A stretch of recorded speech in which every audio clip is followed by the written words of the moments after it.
Welcome back, ladies and gentlemen. This is Zero from TechDragon.info, and today I have a weekly replay. That's a weekly. Bloody hell, a replay from Mizu in the Tier 10 Japanese super heavy tank, the Type 5. And I actually specified it's a Type 5 heavy, in case you couldn't tell that this thing is heavy as fudge. So, in this replay, I'm going to show you, well, hopefully show you, maybe, I don't know, hopefully try to demonstrate the strengths and weaknesses of this tank. And I think, if this thing wants to cooperate, yes, one of the weak spots of this thing is that flat bit. As you can see right there, we get penetrated right there. That is a gigantic weak spot. Now, I'm gonna speed some of these parts up because this is not the fastest tank on the planet. Back to normal camera view, and we're getting back to the action here. Go back to normal speed. Oop, multiple tanks on our flank. Put one into the T-54. Angular armor for any incoming shots. I think that was just a tracking shot. I'm not sure. I think so. Oh, we have a line on the E75. It's definitely not looking at us. Put a shot in, nice roll there, but sadly, no fire. No ammo rack. Bounce a shot from another E75. Man, this place is infested with them. Almost reloaded. There's the E75. And, well, that sucked. I think our shot dipped low and just hit his lower plate at such an angle that it didn't. I don't know, that was bizarre. I'm not sure. Object 140. A bit of a low roll there. What does this gun do? Oh, an I7 coming around. 600 average damage. 249 penetration. We've been getting really bad rolls then. Holy shit. If 600 is average, I have not seen an average roll in this thing. S7, come on, can we finish him off? Nope, E100 does it. T-54 still shooting here at our face. Let's return the favor by just shooting him to the face and taking him out. One person, well, one tank down. We have an E75 to deal with here, which is still a tough tank, even against tier 10s. E75 is just such a strong tank. Don't quite have enough depression there to actually shoot him. Trying to go for the headshot. Oh, shot goes slightly wide, and sadly does not hit him. Angling for the object here. Who shoots the wall? Well done. Reload on this gun is long, though. It is really long. Trying to, I don't know, go through the ground? Oh crap, object is going around. We need to pull back so we don't get shot from two sides here. That happens, it's GG, we'll die very quickly. And, oh, switch to HE. Not quite sure why he switched to HE here. I guess the E75 was at low health and he thought he could splash his hatch and do enough damage to kill him. I would have still gone for an AP shell rather than HE. Now, the next shell we hit, in fact, is gonna kill him. So let's take a brief look here at where we got penetrated. We got one into the side, and I've told you guys this before, right above the tracks is where you want to shoot this thing. And this is right on the edge though. Well, I guess the tracks are a little bit lower, so that still counts. Okay, yeah. That is where the least amount of armor is on the side, or the side of the turret, but that side armor there works best. Frontally, it's these corner plates here, those right in the middle there, and that one.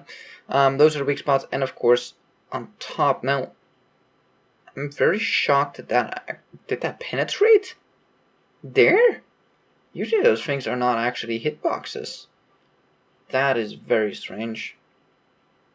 That is really weird. Okay, I'm not sure. That penetrated, that's bizarre. So, we got the object thinking about coming around at least. Areas were not quite loaded yet. It's like he feels it. And saw where he shot. He went straight for that corner there. Oh, and he hit straight on the armored corner. It's a bit hard to see with the shadows. There we go. So, he only just barely didn't make it.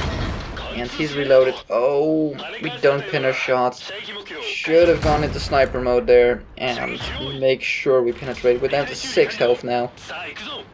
Why are you backing up? let me show you something. This tank is a particularly low tank, as you can see. I love how their guns are almost touching, by the way. It's so poetic. Anyways, you know the painting with the two little angels touching? Yeah. Anywho, so one thing you can do with this tank, especially against tanks that are lower profile than you, which is pretty much every tank, is bully them. Let's take a look at the perspective of that tank. He's down here, right? You can see his barrel right there. If you go up to him, and you go like this close or even closer, you just go bumper to bumper with him.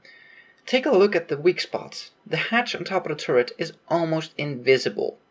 Almost not shootable. It's just too high up. The corner plates there, those weak spots, that little plate there right in the middle there, that one, is not shootable from here. It's too much of an angle. The upper plate here, definitely too much of an angle, and that flat bit is not a weak spot. So if you just bully somebody like this, just go point blank to him.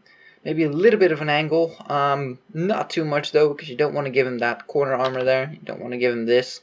But angle a little bit like this to angle away your hatch as well a bit. Yeah, they have no chance of pinning you. So, there we go. Now he's finally doing it. Pushing into him is absolutely the right thing to do. You really want to get in there, and you really want to just bully them. And that is one of the spots where this tank excels. Another one, surprisingly, is hold down. Because when you go hold down, let me show you real quick. Exact same scenario. Like there's a hill here, I can't really zoom out far enough. Well, almost can't. It's hard to show you, but if you go hold down this thing, look at the hatch. It's almost invisible. Like, there's just that little bit of the hatch. Even though it's a big hatch, if you can tilt your entire tank back a little bit, then nothing really gets exposed that gets weaker, because these are so strong that nobody's gonna pen. Like, they have to be underneath this hill in order to shoot your lower plate. So being able to angle this tank backwards is actually a really powerful thing, and it hides a lot more of your weak spots. So, E100 just got shot in the face, Muffin Trigger Alpha E100. Let's go back to normal camera view here. And come on, come on. Whoa, whoa, whoa, whoa. What the hell was that? I think that was a lag spike. That was weird. E100 is going by the church. Oh boy. We are on perilously low health.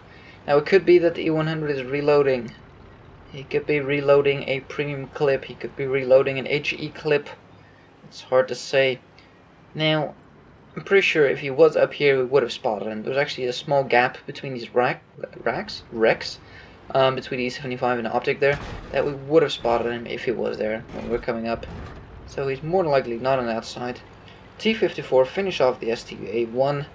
Good stuff. All we have left is a scout and this Waffenträger Alpha 100. Oh, there he is, there he is. Oh,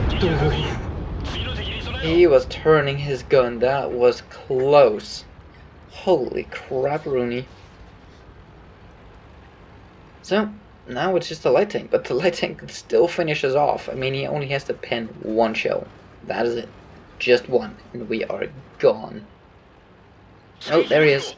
I did not expect him to come from that side.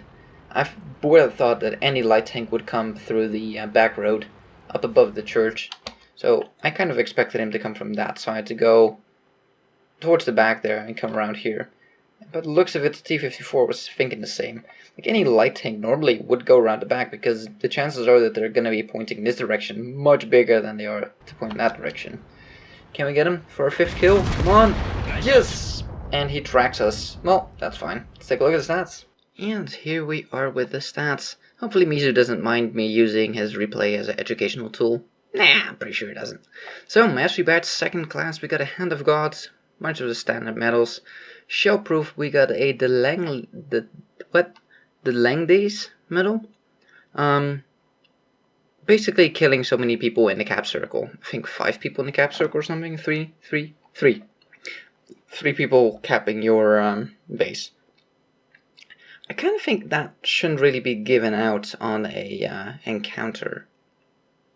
I don't know. I mean, everybody's, it's the same cap circle, so I don't know. Anyways, a Spartan medal and a steel wall. damaged quite a bit of people. Got spotting damage. Woohoo! Pfft, 398. Okay then, so walked away with 1030 experience, did 3k damage, 5 kills. Like I said, not the most fantastic. Good game on the Walker Bullfrog there. So, for the 16 hit, 13 pen, 10, could have taken a little bit more care at some of those shots, and I'm not sure why he decided to switch to HE on the E75. It's not really a good tank to shoot HE at. That thing has so much friggin' armor that HE hardly does a thing. And I think if he shot AP, he would have taken him out one shell sooner, and would have actually saved him enough money to make a profit rather than to lose money. Yeah, coulda, shoulda, done, maybe, possibly. Anywho, 2,900, almost 3,000 damage done, which is still not bad, don't get me wrong.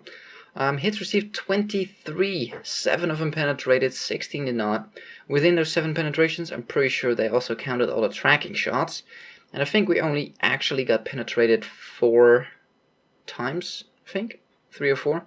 So we didn't really get penetrated all that often, it was mostly tracking shots. We still had 7 health at the end, I think. So, 4,750 damage blocked by armor. This thing is pretty ridiculous with armor. And that was in a city where we were just getting shot from every direction by a lot of tier 10s as well, and people shooting heat and crap at us as well. So, that's not too bad. We spotted spotting 2 in this thing. That's kind of sad. Damage 6, destroyed 5, 389 spotting damage. That's the E75 that we got spotting damage on. We captured some base points. We defended some base points.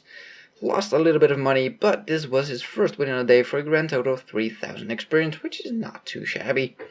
So, yeah, like I said, this was not the best replay on the planet, but definitely not bad. I mean, still over 1,000 experience. What am I complaining about here? It's not a bad game at all. I've just seen some of the games with this thing, or just any of the new Japanese heavies, and there's been some crazy games out there. So, but I think this one was a good educational tool, which, don't get me wrong, the awesome games are definitely awesome to show as well, but I really like my educational ones as well, although those can, of course, be educational as well, but often those really crazy games just come down to having a bad team and having an even worse enemy team. That's like the combination you need, for the most part, for the amazing games. So, anyways, thank you guys for watching. If you like this replay, give it a thumbs up. If you want to see more, please subscribe, and we'll see you on the next one.